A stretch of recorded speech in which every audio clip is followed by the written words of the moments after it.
안녕하세요. 영어 독서가 취미인 아로하나입니다. 우와, 이제야 겨우 문법을 벗어날 수 있게 되었어요. 그동안 문법으로 있는 이야기 없는 이야기 지어 짜내느라 정말 힘들었었는데 이제는 조금 숨통이 트일 수 있겠네요. 이번 파트는 영어 독서와 다른 것들과의 관계입니다. 저는 이걸로 또 20개 영상을 기획하고 있어요. 왜 그런 말 많이 하잖아요. 영어 독서를 하면 영어를 잘하게 되고 뭐에 도움이 되고 하는 것들 그런 거 말이에요. 그냥 그런 것들에 대한 제 생각을 좀 담아보려고 합니다. 그럼 이번 파트에서 첫 번째 질문을 한번 만나볼까요? 질문 41. 사람들은 영어 독서만 해도 영어가 엄청 는다는데? 이 질문을 첫 번째로 꼽은 이유가 있습니다. 결국 20개의 질문을 통틀어서 정리하자면 바로 저 질문 하나가 되기 때문인데요. 앞으로의 질문들은 이 내용을 세부적으로 들어가는 것 정도에 불과합니다. 그럼 어쨌든 이것에 대한 제 견해를 한번 이야기해 보도록 하겠습니다. 영어가 는다는 기준이 사실 되게 애매해요. 누구는 시험 성적으로 이걸 대변할 수 있는 거고, 누구는 또 그냥 일상에서 느끼는 수준에서 알 수도 있고, 또 누구는 그냥 외국인과 대화해 보면서 영어가 늘었다고 이야기할 수도 있잖아요. 그런데 그냥 그런 것을 다 따지지 않고 지금까지 그냥 제가 영어 독서를 해오면서 느꼈던 것은 영어가 확실히 늡니다.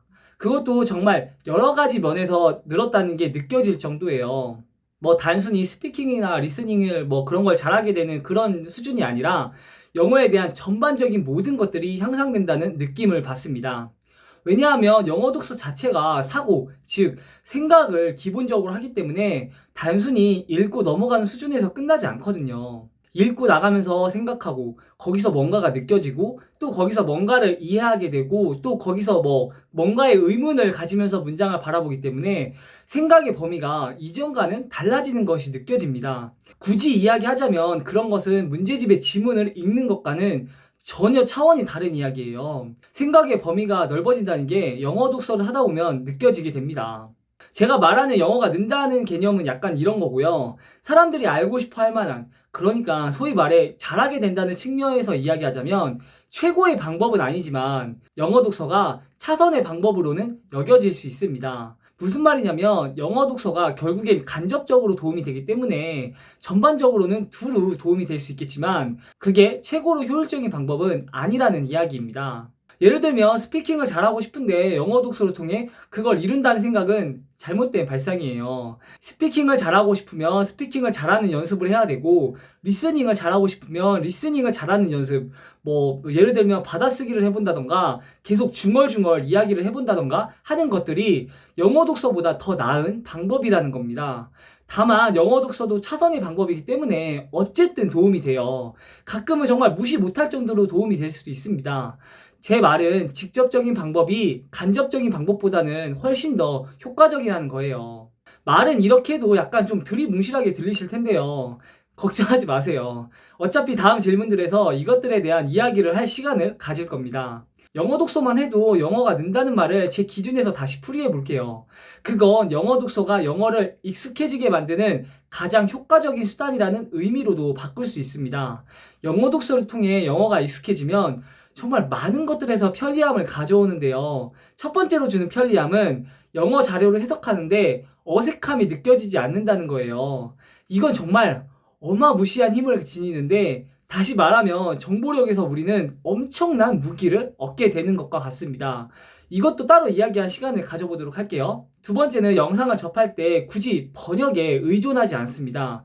영어 독서를 통해 읽기가 익숙해지면 영어 자막도 무리 없이 읽어낼 수 있거든요. 그러면 굳이 번역되어 있는 영상만 볼 필요가 없게 됩니다. 좀 못 알아들어도 영어 영상을 그대로 보려는 시도를 우리는 하게 됩니다. 그래서 더 자신감이 생기면 영어 자막 없이도 영상을 보려고 노력하게 되는 거고요. 마지막 세 번째는 영어 독서를 통해 영어를 접하는 것이 익숙해지면 그 익숙함을 쉽게 포기하지 않게 돼요. 이건 굳이 말을 안 해도 당연하겠죠? 영어책을 보는 것이 익숙해지면 우리는 그 익숙함을 되도록 지속하려고 노력합니다. 더군다나 그게 우리에게 정말 좋은 자기계발이죠. 취미잖아요. 그러니까 스스로가 더욱더 그러한 것을 장려하게 됩니다. 다시 말하면 영어가 익숙해졌기 때문에 좋아하게 되는 것이고 좋아지게 되니까 영어로 된 정보를 받아들이는 과정이 자연스럽게 이루어집니다. 막 억지로 해야지라는 느낌이 아니라 자연스럽게 접하게 된다는 거예요. 이것도 제가 나중에 질문으로 따로 만들어서 한번 이야기할 시간을 가지도록 하겠습니다. 아무튼 영어 독서를 통해 저는 영어가 이제는 좀 익숙해졌는데요. 그렇다고 제가 영어를 막 엄청 잘하는 것은 아니에요. 그냥 영어로 된 정보를 받아들이는 것이 편해졌다는 의미입니다. 그래서 영어에 대한 부담감을 뭐 예전처럼 심하게 가지질 않아요. 책을 읽어도 어려우면 그냥 어려운 대로 읽는 거고, 쉬우면 쉬운 대로 읽으면서 그냥 넘어가게 됩니다.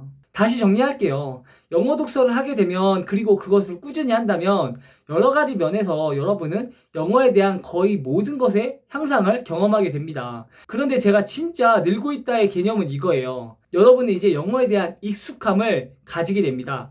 그 익숙함을 경험하는 것이야말로 진정한 영어에 늘고 있다의 개념이 아닐까라는 생각을 합니다. 네, 유익했다면 좋아요와 구독 부탁드리고요. 그럼 저는 또 다음 영상을 통해 여러분들을 찾아뵙도록 하겠습니다. 그럼 감사합니다.